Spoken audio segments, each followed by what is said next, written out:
ನಮಸ್ಕಾರ ವೀಕ್ಷಕರೇ. ನಾಳೆ ಭಾನುವಾರ 13ನೇ ತಾರೀಕು ಅಖಿಲ ಕರ್ನಾಟಕ ಬ್ರಾಹ್ಮಣ ಮಹಾಸಭಾದ ಅಧ್ಯಕ್ಷ ಹಾಗೂ ಜಿಲ್ಲಾ ಪ್ರತಿನಿಧಿ ಸ್ಥಾನಕ್ಕೆ ಚುನಾವಣೆ ನಡೀತಾ ಇದೆ. ಅಖಿಲ ಕರ್ನಾಟಕ ಬ್ರಾಹ್ಮಣ ಮಹಾಸಭಾದಲ್ಲಿ ಅನೇಕ ವರ್ಷಗಳಿಂದ ಯುವ ನಾಯಕರಾಗಿ ಸಾಕಷ್ಟು ಗುರುತಿಸಿಕೊಂಡಿರ್ತಕ್ಕಂಥವರು ರಾಜಶೇಖರ್ ಆರ್ ಜಿ ಅವರು. ರಾಜಶೇಖರ್ ಅವರು ವಿಪ್ರ ಸಮಾಜದ ಕೆಲಸದ ಜೊತೆಗೆ ಸಾಮಾಜಿಕ ಕಳಕಳಿಯನ್ನು ಇಟ್ಟುಕೊಂಡು ಅನೇಕ ಕೆಲಸಗಳನ್ನು ಮಾಡಿದ್ದಾರೆ. ಈ ಬಾರಿ ಬೆಂಗಳೂರು ದಕ್ಷಿಣ ಅಂದರೆ ಬೆಂಗಳೂರಿನ 3 ಭಾಗಗಳಾಗಿ ವಿಂಗಡಿಸಿ ಅಲ್ಲಿ ಪ್ರತಿನಿಧಿ ಸ್ಥಾನವನ್ನು ಅವಕಾಶ ಮಾಡಿಕೊಳ್ಳಲಾಗಿದೆ. ಆ ಹಿನ್ನೆಲೆಯಲ್ಲಿ ಬೆಂಗಳೂರು ದಕ್ಷಿಣದ ಪ್ರತಿನಿಧಿಯಾಗಿ ಈ ಚುನಾವಣೆಗೆ ನಿಂತಿದ್ದಾರೆ. ನಾಳೆ ಆ ಚುನಾವಣೆಯಲ್ಲಿ ಮತದಾನವನ್ನು ಮಾಡುವಂಥವ್ರು ಅನೇಕರನ್ನ ಮನವಿ ಮಾಡಿದ್ದಾರೆ. ಮನವಿಗೆ ಮುಂಚೆ ಅವರೆಲ್ಲ ಹಲವು ಪ್ರಶ್ನೆಗಳನ್ನು ಕೇಳುವಂಥ ಉದ್ದೇಶದಿಂದ ನಾನಿವತ್ತು ಅವ್ರನ್ನ ಸಂದರ್ಶನವನ್ನು ಮಾಡ್ತಾ ಇದ್ದೇನೆ. ಮೊದಲನೇದಾಗಿ ತಮಗೆ ತುಂಬ ಹೃದಯದ ಸ್ವಾಗತ ಸರ್. ಸರ್, ನಾಳೆ ಚುನಾವಣೆ. ಇಷ್ಟು ವರ್ಷ ಅನೇಕ ಸ್ಥಾನಗಳಲ್ಲಿ ಇದ್ರಿ, ಸೇವೆ ಮಾಡಿದಿರಿ. ಅಖಿಲ ಕರ್ನಾಟಕ ಬ್ರಾಹ್ಮಣ ಮಹಾಸಭಾ ತಮಗೇನು ಹೊಸದಲ್ಲ. ದಕ್ಷಿಣ ಕ್ಷೇತ್ರದಿಂದ ಪ್ರತಿನಿಧಿ ಸ್ಥಾನಕ್ಕೆ ಸ್ಪರ್ಧೆ ಮಾಡಿದ ಉದ್ದೇಶ ಏನು, ವಿಪ್ರರಿಗೆ ಏನು ಅನುಕೂಲ ಮಾಡುವಂತಹ ಚಿಂತನೆಯನ್ನು ಇಟ್ಟುಕೊಂಡಿದ್ದೀರಿ? ಸರ್, ಮೊದಲಿಗೆ ನಾನು 2001ರಲ್ಲಿ ಸನ್ಮಾನ್ಯ CVL ಶಾಸ್ತ್ರಿಗಳು ನನ್ನನ್ನು ಮಹಾಸಭಾಗೆ ಕರ್ಕೊಂಡ್ಬಂದರು. ನನ್ನ ತಂದೆಯ ಆತ್ಮೀಯ ಮಿತ್ರರು ಹಾಗೂ ನಮ್ಮ ಊರಿನವರೇ ಆಗಿದ್ದ CVL ಶಾಸ್ತ್ರಿಗಳು. CVL ಅಂದರೆ ಕ್ಲೋಸ್ಪೇಟೆ ವೆಂಕಟನಾರಾಯಣ ಶಾಸ್ತ್ರಿಗಳು ಅಂತ. ಸೊ ನಮ್ಮ CVL ಶಾಸ್ತ್ರಿಗಳು ನನ್ನನ್ನು ಕರ್ಕೊಂಡ್ಬಂದರು. ನನಗೂ ಕೂಡ ನಮ್ಮ ತಂದೆದೇ ಕೆಲವು ಆಸಕ್ತಿಗಳನ್ನು ನಾನು ಕೂಡ ಮೈಗೂಡಿಸ್ಕೊಂಡಿದ್ದೆ. ಯಾಕಂದರೆ ನಮ್ಮ ತಂದೆಯವರು ಸುಮಾರು 40 ವರ್ಷಗಳ ಕಾಲ ರಾಮನಗರಂ ತಾಲೂಕು ಬ್ರಾಹ್ಮಣ ಮಹಾಸಭಾದ ಅಧ್ಯಕ್ಷರಾಗಿದ್ದರು. ಹಾಗಾಗಿ ನನಗೂ ಇದೊಂಥರ ಸೆಳೆತ ಬಂತು. ನಮ್ಮ ಶಾಸ್ತ್ರಿಗಳು, ಮಗು ನೀನು ಬಾ ಜೊತೆಲಿ ನಮ್ಮ ಸಮಾಜಕ್ಕೆ ಕೆಲಸಗಳನ್ನು ಮಾಡೋಣ ಅಂತ ಹೇಳಿದ್ರು. ಭಾಳ ಸಣ್ಣ ವಯಸ್ಸಿನವನಿದ್ದೆ ಅವಾಗ, 25 ವರ್ಷಗಳಿಂದ. ಅಂದರೆ ನನಗೊಂದು 25-26ನೇ ವಯಸ್ಸಿನಲ್ಲಿಯೇ ನಾನು ಸಮಾಜಕ್ಕೆ ಕೆಲಸಕ್ಕೆ ಬಂದೆ. ಬರ್ತಾ ಇದ್ದಂಗೆ ನಮ್ಮ ಶಾಸ್ತ್ರಿಗಳು ಮೆಂಬರು ಮಾಡಿದ್ರು. ಆಮೇಲೆ ಜವಾಬ್ದಾರಿ ಕೂಡ ಇಮಿಡಿಯೇಟಾಗಿ ಹೆಗಲಿಗೆ ಕೊಟ್ಟರು. ಸುಮಾರು 2 ವರ್ಷಗಳ ಕಾಲ ಬೆಂಗಳೂರು ನಗರದ ಅಧ್ಯಕ್ಷರು, ಅಂದರೆ ಆಗಿನ ಕಾಲದಲ್ಲಿ ತಮಗೆ ಗೊತ್ತಿರ್ಬೋದು, ಬೆಂಗಳೂರು ಸಭಾಪತಿ ಅಂತ ಹೇಳ್ತಾರೆ, ಅದನ್ನು ಆ ಕೆಲಸ ಕೊಟ್ಟರು. ಆವತ್ತಿನ ದಿನಗಳಲ್ಲಿ ಅನೇಕ ಒಳ್ಳೆಯ ಕಾರ್ಯಕ್ರಮವನ್ನು ಹಮ್ಮಿಕೊಂಡಿದ್ವಿ.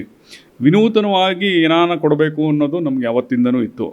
ನಮ್ಮ ದಿನಗಳಲ್ಲೇ ನಾನು, ರಾಮ್ ಪ್ರಸಾದ್ ಅವರು, ಶ್ಯಾಮ್ ಪ್ರಸಾದ್ ಅವರು ಇವರೆಲ್ಲ ಸೇರಿ ಆವತ್ತಿನ ದಿನ ನಮ್ಮ ಮ್ಯಾಟ್ರಿಮೋನಿಯಲ್ ಭಾಳ ವಧುವರರ ಒಂದು ಇದಕ್ಕೆ ಭಾಳ ತೊಂದರೆಗಳಿತ್ತು.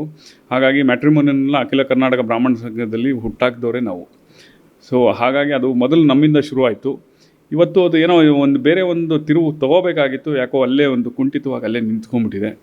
ಮುಂದಿನ ದಿನಗಳಲ್ಲಿ ಅದಕ್ಕೆ ಭಾಳ ಒಂದು ಪ್ರಶಸ್ತವನ್ನು ಕೊಟ್ಟು ಅದನ್ನು ಡಿಜಿಟಲೈಸ್ ಮಾಡಿ ಕರ್ನಾಟಕದ ಮೂಲೆಗೂ ಹಮ್ಮಿಕೊಳ್ಳುವಂಥ ಒಂದು ಅಭಿಪ್ರಾಯ ಇದೆ. ಮುಂದಿನ ದಿನಗಳಲ್ಲಿ ನಾನು ಕೆಲಸ ಮಾಡ್ತೀನಿ. ಸರ್, ನಿಜಕ್ಕೂ ನಾನು ಅಖಿಲ ಕರ್ನಾಟಕ ಬ್ರಾಹ್ಮಣ ಮಹಾಸಭಾದ ನಿಕಟ ಸಂಪರ್ಕ ಇದ್ದರೂ ಕೂಡ ವಧುವರಾನ್ವೇಷಣಾ ಕೇಂದ್ರದ ಒಂದು ಆರಂಭಕ್ಕೆ ತಾವು ಕಾರಣೀಕರ್ತರು ಅನ್ನೋದು ಗೊತ್ತಿರಲಿಲ್ಲ. ಮೊದಲೇದಾಗಿ ಇಡೀ ರಾಜ್ಯದ ಪೋಷಕರ ಪರವಾಗಿ ನಿಮಗೆ ಅಭಿನಂದನೆ ಸಲ್ಲಿಸ್ತಾ ಇದ್ದಾರೆ. ಇವತ್ತು ಬ್ರಾಹ್ಮಣ ಮಹಾಸಭೆಯಲ್ಲಿ ಎಲ್ಲೇ ಚರ್ಚೆ ಆಗ್ತಾ ಇರ್ತಕ್ಕಂಥದ್ದು ವಧುವರ ಅನ್ವೇಷಣೆ ಬಗ್ಗೆನೇ. ಉದ್ಯೋಗಕ್ಕಿಂತ ಹೆಚ್ಚಾಗಿ ಚರ್ಚೆ ಆಗ್ತಾ ಇದೆ. ಆರಂಭ ಮಾಡಿದಿರಿ, ಅದಕ್ಕೆ ಇನ್ನಷ್ಟು ಹೊಸ ಸ್ವರೂಪ ಕೊಡುವಂಥ ಪ್ರಯತ್ನಕ್ಕೆ ನೀವು ಆಯ್ಕೆಯಾದರೆ ಬಹಳ ಉತ್ತಮ ಅಂತ ಅನ್ನಿಸ್ತಾ ಇದೆ. ಬೆಂಗಳೂರು ದಕ್ಷಿಣ ಕ್ಷೇತ್ರದೊಳಗೆ ನಿಂತಿದ್ದೀರಿ, ಸ್ಪರ್ಧೆ ಮಾಡಿದ್ದೀರಿ. ಬೆಂಗಳೂರು ದಕ್ಷಿಣ ಕ್ಷೇತ್ರದಲ್ಲಿ ಎಷ್ಟು ಮತ ಇದೆ, ಅದರ ಸ್ವೀಕಾರಕ್ಕೆ ಏನು ಪ್ರಯತ್ನ ಮಾಡ್ತಾಯಿದ್ದೀರಿ, ಹೇಗೆ ಚುನಾವಣೆಯ ಪ್ರಚಾರವನ್ನು ನಡೆಸಿದ್ದೀರಿ? ಸರ್, ಇದು ಬ್ರಾಹ್ಮಣ ಸಂಘದ್ದು ಒಂದು ಎಲೆಕ್ಷನ್ನೇ ಒಂಥರ ಭಾಳ ವಿಚಿತ್ರ. ಇದು ಏನಾಗಿದೆ ಅಂದರೆ, ನಮಗೆ ಕನೆಕ್ಟಿವಿಟಿ ಅನ್ನೋದು ಭಾಳ ಈಸಿಯಾಗಿ ದೊರಕಲ್ಲ. ಆಮೇಲೆ ಏನಾಗಿದೆ, ಹಿಂದಿನವರು ಸರಿಯಾಗಿ ಒಂದು ನಮ್ಮ ಏನು ಮೆಂಬರ್ಶಿಪ್ದು ಫೋನ್ ನಂಬರು ಇದನ್ನೆಲ್ಲ ಇಟ್ಕೊಂಡಿದ್ದಾರಲ್ಲ, ಅದನ್ನು ಏನು ಸರಿಯಾಗಿ ಮೇಂಟೈನ್ ಮಾಡಿದಾರೋ ಅಥವಾ ಅದರಲ್ಲಿ ಬೇರೆ ಯಾವುದಾದ್ರೂ ತೊಂದರೆಗಳು ನಮಗೆ ಬಂದಿದೆಯೋ ನನಗೆ ಗೊತ್ತಾಗ್ತಿಲ್ಲ. ಯಾಕಂದರೆ ನನಗೆ ಬಂದಂತಹ ಸುಮಾರು 22,500 ನಮ್ಮ ದಕ್ಷಿಣದಲ್ಲಿರುವಂಥ ಮತಗಳು. ಒಟ್ಟಾರೆ 35,000 ಬೆಂಗಳೂರಿನಲ್ಲಿದೆ. 22,500ದಲ್ಲಿ ಸುಮಾರು ಒಂದು 14-15,000 ಏನು ಟೆಲಿಫೋನ್ ನಂಬರ್ಗಳು ನಮಗೆ ಸಿಕ್ಕಿದೆ. ಅದರಲ್ಲಿ ಸುಮಾರು 20-30ರಷ್ಟು ಫೋನ್ಗಳು ರಾಂಗ್ ಆಗಿದೆ. ಫೋನ್ ನಂಬರೇ ರಾಂಗೋ, ಅದರಲ್ಲಿ ಯಾರನ್ನ ಮಿಸ್ಟೇಕ್ ಮಾಡಿದಾರೋ ಅದು ನಮ್ಗೆ ಅರ್ಥ ಆಗ್ತಿಲ್ಲ. ಯಾಕಂದರೆ ನಾನೇ ಖುದ್ದಾಗಿ ಕೆಲವು ಕಾಲ್ ಮಾಡಿದಾಗೆಲ್ಲ ರಾಂಗ್ ನಂಬರ್ಗೆ ಹೋಗ್ತಾಯಿದೆ. ಸೊ ಇದನ್ನು ಮುಂದಿನ ದಿನಗಳಲ್ಲಿ ಡಿಜಿಟಲೈಸ್ ಮಾಡೋದಕ್ಕೆ ಆದ್ಯತೆ ಕೊಡಲಾಗೋದು. ಬೆಂಗಳೂರಿಗರಿಗಂತೂ ನಾನು ಭಾಳ ಒಂದು ಹೆಮ್ಮೆಯ ವಿಚಾರವಾಗಿ ಹೇಳ್ತೀನಿ. ನಾಳೆ ನಮ್ಮ ರಘುನಾಥ್ ಅವ್ರ ತಂಡ ಅಧಿಕಾರಕ್ಕೆ ಬಂದರೆ ಮೊದಲ ಪ್ರಾಶಸ್ತ್ಯ ನಮ್ಮ ಇಡೀ ಮೆಂಬರ್ಶಿಪ್ಪನ್ನು ಡಿಜಿಟಲೈಸ್ ಮಾಡಿ ಸ್ಮಾರ್ಟ್ ಕಾರ್ಡ್ ಇಶ್ಯೂ ಮಾಡಿ, ಮುಂದಿನ ಸಲ ವೋಟಿಂಗ್ ಕೂಡ ಸ್ಮಾರ್ಟ್ ಕಾರ್ಡ್ ಮುಖಾಂತರನೇ ಆಗಬೇಕು. ಯಾಕಂದರೆ ಇವತ್ತು ತೊಂದರೆ ಎದುರಿಸ್ತಾ ಇರೋದು ಬರೀ ಫೋನ್ ನಂಬರಿಂದ ಒಂದೇ ಅಲ್ಲ, ಅಡ್ರೆಸ್ಸು, ಆಮೇಲೆ ಯಾರೋ ಓಟ್ ಹಾಕ್ಬಿಡ್ಬೋದು. ನೀವು ಕಾರ್ಡನ್ನ ಯಾರು ಬೇಕಾನ ತೊಗೊಂಡೋಗ್ಬಿಟ್ಟು ಪ್ರಿಂಟ್ ಹಾಕ್ಸ್ಕೊಂಡೋಗ್ಬಿಟ್ಟು ಓಟ್ ಹಾಕುವಂಥ ಸನ್ನಿವೇಶದಲ್ಲಿ ನಾವಿದ್ದೀವಿ ಇವತ್ತು. ಇವನ್ನೆಲ್ಲ ಚೇಂಜ್ ಮಾಡೋದಕ್ಕೆ ಆದ್ಯತೆ ಕೊಡಲಾಗೋದು ಸರ್. ಸರ್, ಬಹುಶಃ ಒಂದು ಯುವ ತಂಡ ಬಂದರೆ ಅಥವಾ ಹೊಸ ಆಲೋಚನೆಯವರು ಬಂದರೆ ಏನಾರು ಸಾಧ್ಯ ಆಗತ್ತೆ ಅನ್ನೋದಕ್ಕೆ ರಾಜಶೇಖರ್ ಅವರ ಮಾತುಗಳು ಒಂಥರ ಸ್ಫೂರ್ತಿದಾಯಕ ಅನ್ನಿಸ್ತಾ ಇದೆ. ನಾನು ನಿಮ್ಮನ್ನು ಹೊಗಳಬೇಕು ಅಂತ ಹೇಳ್ತಿರೋಕ್ಕಲ್ಲ, ಇಷ್ಟೆಲ್ಲ ಡಿಜಿಟಲೀಕರಣ ಆಗ್ತಿರೋ ಸಂದರ್ಭದೊಳಗೆ ಬ್ರಾಹ್ಮಣ ಮಹಾಸಭಾ ಆಗಿಲ್ಲ ಅನ್ನುವಂಥದ್ದು ಖೇದದ ಸಂಗತಿ, ವಿಷಾದದ ಸಂಗತಿ. ಅದು ನೀವು ಮಾಡ್ತೀರಿ ಅಂತ ಹೇಳ್ತಿದ್ರೆ ನಿಜಕ್ಕೂ ಸಂತೋಷ. ಈಗಾಗಲೇ ಪ್ರಚಾರ ಕಾರ್ಯ ಹೇಗೆ ಆರಂಭ ಆಗಿದೆ ಅಥವಾ ಈಗಾಗಲೇ ಮುಕ್ತಾಯ ಆಗೋ ಹಂತ ಇವತ್ತಲ್ಲಿ ಮುಗಿಬೇಕು, ನಾಳೆ ಬೆಳಗ್ಗೆ ಬಂದು ಮತ ಹಾಕಬೇಕು, ಹೇಗೆ ನಡೆಸಿದ್ರೆ ಕೊನೆಯ ಹಂತದ ಪ್ರಯತ್ನಗಳು ಹೇಗಿದೆ? ನಿಮ್ಮ ತಂಡದಿಂದ ಯಾರ್ಯಾರು ಆಯ್ಕೆಯನ್ನು ಬಯಸಿದಿರಿ, ಪರಿಸ್ಥಿತಿ ಏನು? ಸರ್, ಮೊದಲಿಗೆ ನಮ್ಮ ತಂಡದಿಂದ ಶ್ರೀಮತಿ ಅಂಬಿಕಾ ರಾಮಚಂದ್ರ ಅವರು, ಎರಡನೆಯವರಾಗಿ ಶ್ರೀಯುತ ರವಿಕುಮಾರ್ ಅವರು, ಮೂರನೆಯವರಾಗಿ ನಾನು ರಾಜಶೇಖರ್ ಆರ್ಜಿ ಮತ್ತು ಸತೀಶ್ ಉರಾಳ್. ಸೊ ನಮ್ಮ ಕ್ರಮ ಸಂಖ್ಯೆ ಬಂದು 1, 5, 7, 9. ಸೊ ನಾವು 4 ಜನ ಸ್ಪರ್ಧೆ ಮಾಡ್ತಾಯಿದ್ದೀವಿ. 4 ಜನರು ನಾವೇನು ಮಾಡಿದ್ದೀವಿ ಅಂದರೆ, ರವಿಕುಮಾರ್ ಅವರು ಸಾಮಾನ್ಯವಾಗಿ ಆನೇಕಲ್ಲು, ಜಿಗಣಿ, ಆಮೇಲೆ ಅತ್ತಿಬೆಲೆ ಈ ಕಡೆ ಭಾಗಗಳಲ್ಲಿ ಅವರು ನೋಡ್ಕೊತ JP ನಗರದವರೆಗೂ ಅವರು ಪ್ರಚಾರ ಕಾರ್ಯ ಮಾಡ್ತಾಯಿದ್ದಾರೆ. ಆಮೇಲೆ ಅಂಬಿಕಾ ರಾಮಚಂದ್ರ ಅವರವರು ಜಯನಗರ, BTM ಲೇಔಟು, JP ನಗರ ಈ ಸುತ್ತಮುತ್ತ ಏರಿಯಾಗಳಲ್ಲಿ ಅವರು ಪ್ರಚಾರನ ಭಾಳ ಬಿರುಸಾಗಿ ಮಾಡ್ತಾಯಿದ್ದಾರೆ. ನನಗೆ ಒಂದು ಸ್ಟನ್ನಿಂಗ್ ವಿಚಾರ ಅಂದರೆ, ನಮ್ಮ ರವಿಕುಮಾರರ ಪ್ರಚಾರದಲ್ಲಿ ಬಹಳ ನಾನು ಆಸಕ್ತನಾಗಿದ್ದೆ. ಯಾಕಂದರೆ ಸುಮಾರು 40ರಿಂದ 50 ಒಂದು ತಂಡ, ಅದು 40ರಿಂದ 50 ಜನರ ತಂಡ, ಎಲ್ಲರೂ 60+. ಪ್ರತಿ ಮನೆಗೂ ಬೆಳಿಗ್ಗೆ 7-8 ಗಂಟೆಗೆ ಬಿಟ್ಟುಬಿಟ್ಟು ಪ್ರತಿಯೊಂದು ಮನೆಗೂ ಮುಟ್ಟುವಂಥ ಒಂದು ಕೆಲಸನ ಮಾಡ್ತಾಯಿದ್ದಾರೆ. ನಿಜವಾಗ್ಲೂ hats off to their team. ಹಾಗೆಯೇ ನಮ್ಮ ಅಂಬಿಕಾ ರಾಮಚಂದ್ರ ಅವರು ಆಲ್ರೆಡಿ ಹೊಯ್ಸಳ ಕರ್ನಾಟಕದಲ್ಲಿ ಉಪಾಧ್ಯಕ್ಷೆಯಾಗಿ, ಹೊಯ್ಸಳ ಕರ್ನಾಟಕದಲ್ಲಿ ಅತ್ಯಂತ ಉನ್ನತ ಸ್ಥಾನಗಳನ್ನು ಹೊಂದಿರುವಂಥ ಒಂದು ಮಹಿಳೆಯವರು. ಮೂಲತಃ ಟೀಚರ್ ಕೂಡ ಅವರು ಸನ್ಮಾನ್ಯ ನಮ್ಮ ಡೆಪ್ಟಿ ಕಮಿಷನರ್ ಆಫ್ ಪೊಲೀಸರಾಗಿದ್ದಂತಹ ಈಶ್ವರ್ ಪ್ರಸಾದ್ ಅವರ ಸಹೋದರಿ ಕೂಡ. ಆಕೆ ಕೂಡ ಅತ್ಯಂತ ಬಿರುಸಿನಿಂದ ಮಹಿಳೆ ಅನ್ನೋದು ರಕ್ಷಿಸದೆ ತನ್ನದೇ ಆದ ಒಂದು ತಂಡ ಕಟ್ಟಿಕೊಂಡು ಕೆಲವು ಭಾಗಗಳಲ್ಲಿ ಅವರು ಪ್ರಚಾರ ಮಾಡ್ತಾಯಿದ್ದಾರೆ. ಇನ್ನು ನಾನು ಮತ್ತು ಸತೀಶ್ ಉರಾಳ್ ಅಂತೂ BJPಯ ಸಕ್ರಿಯ ಕಾರ್ಯಕರ್ತ, RSSನ ಬಹಳ ಒಂದು ಶಿಸ್ತಿನ ಸಿಪಾಯಿ. ನಾನು ಅವರ ತಂಡದಲ್ಲಿ ಅವ್ರ ಜೊತೆ ಸೇರಿಕೊಂಡು ನಾವಿಬ್ಬರು ಜಂಟಿಯಾಗಿ, ನಮಗೆ ಬೆನ್ನೆಲುಬಾಗಿ ನಮ್ಮ ರಥಯಾತ್ರೆ ಸುರೇಶ್ ಅವರು ಮತ್ತು ಅವರ ತಂಡದವರು, ಮತ್ತು ಹಿಂದಿನಿಂದ ಒಂದು ರಘುನಾಥ್ ಅವರ ಈ ಟೆಲಿಕಾಲಿಂಗ್ ಟೀಮು, ಸುದರ್ಶನ್ ಅವ್ರದ್ದು ಒಂದು ತಂಡ, ಇವೆಲ್ಲ ನಮಗೆ ಸಪೋರ್ಟ್ ಮಾಡ್ತಾಯಿದೆ.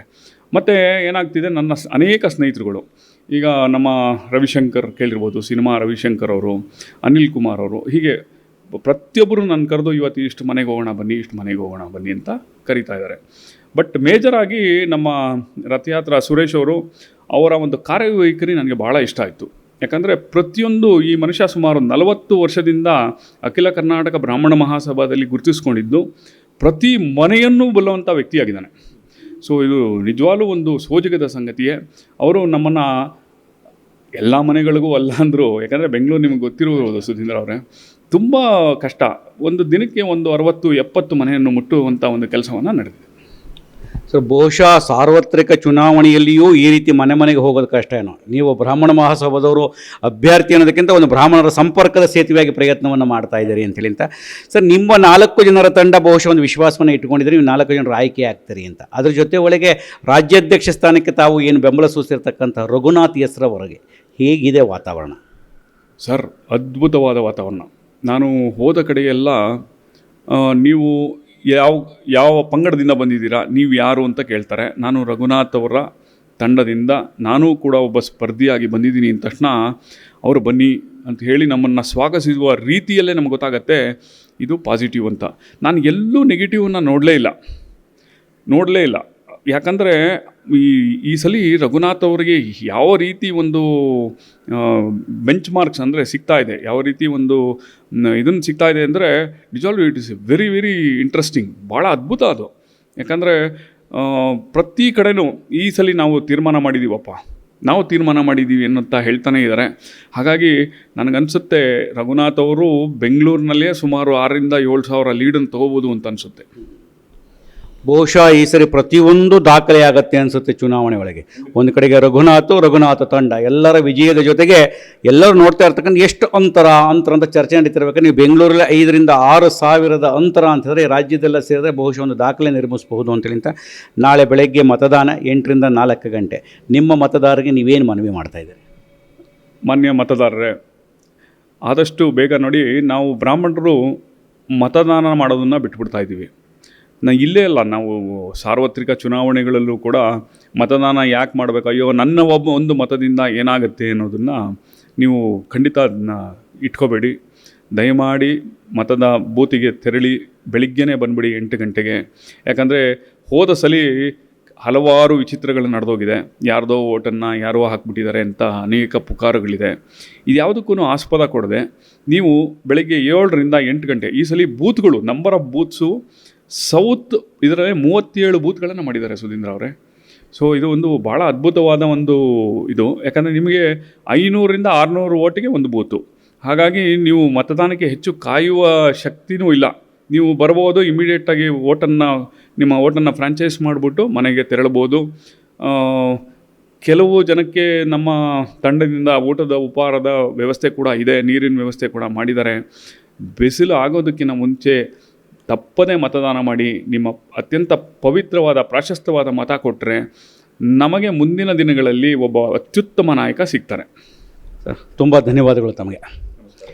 ವೀಕ್ಷಕರೇ, ನಾಳೆ ಬೆಳಗ್ಗೆ 8 ರಿಂದ 4 ಗಂಟೆವರೆಗೂ ಅಖಿಲ ಕರ್ನಾಟಕ ಬ್ರಾಹ್ಮಣ ಮಹಾಸಭಾದ ಅಧ್ಯಕ್ಷ ಹಾಗೂ ಜಿಲ್ಲಾ ಪ್ರತಿನಿಧಿ ಸ್ಥಾನಕ್ಕೆ ಮತದಾನದ ವ್ಯವಸ್ಥೆ ಕಳೆದ ಬಾರಿ ಸಾಕಷ್ಟು ಗೊಂದಲವಾಗಿತ್ತು. ಒಂದೇ ಕಡೆಗೆ ಮತದ ಕೇಂದ್ರ, ಜನರ ನೂಕುನುಗ್ಗಲು, ವಯಸ್ಸಾದರೂ ವಾಪಸ್ ಹೋಗಿದ್ದು, ಇದೆಲ್ಲವನ್ನು ಕೇಳಲ್ಪಟ್ಟಿದ್ವಿ.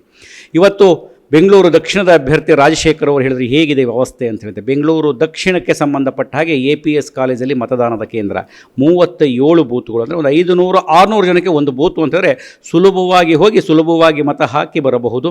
ಅಷ್ಟೇ ಅಲ್ಲ, ಅಲ್ಲಿ ಎಲ್ಲ ವ್ಯವಸ್ಥೆಗಳು, ಅಂದರೆ ನೀರಿನ ವ್ಯವಸ್ಥೆ ಆಗ್ಬೋದು, ವೀಲ್ ಚೇರಿಂದ ಹಿಡಿದು ಎಲ್ಲವೂ ಕೂಡ ವ್ಯವಸ್ಥೆಗಳಾಗ್ತಾ ಇದೆ. ಹಾಗಾಗಿ ಯಾವ ಚಿಂತೆಯೂ ಇಲ್ಲದೆ ಆದಷ್ಟು ಬೇಗ ಬಿಸಿಲು ಏರುವ ಮುಂಚೆ ನಿಮ್ಮ ಅಭ್ಯರ್ಥಿಯನ್ನು ಆ ಸ್ಥಾನಕ್ಕೆ ಏರುವಂಥ ಅವಕಾಶವನ್ನು ನೀವು ಕಲ್ಪಿಸಿಕೊಡಿ ಎನ್ನುವಂಥ ಮಾತುಗಳನ್ನು ಅವರು ಆಡಿದ್ದಾರೆ. ಎಲ್ಲರೂ ಬಂದು ನಮ್ಮ ಹಕ್ಕನ್ನು ಚಲಾಯಿಸೋಣ ಅಂತ ಹೇಳ್ತಾ ಮತ್ತೆ ವಿಶೇಷ ಸುದ್ದಿ, ವಿಶೇಷ ಮಾಹಿತಿಯೊಂದಿಗೆ ಬರ್ತಾನೆ. ನಮಸ್ಕಾರ.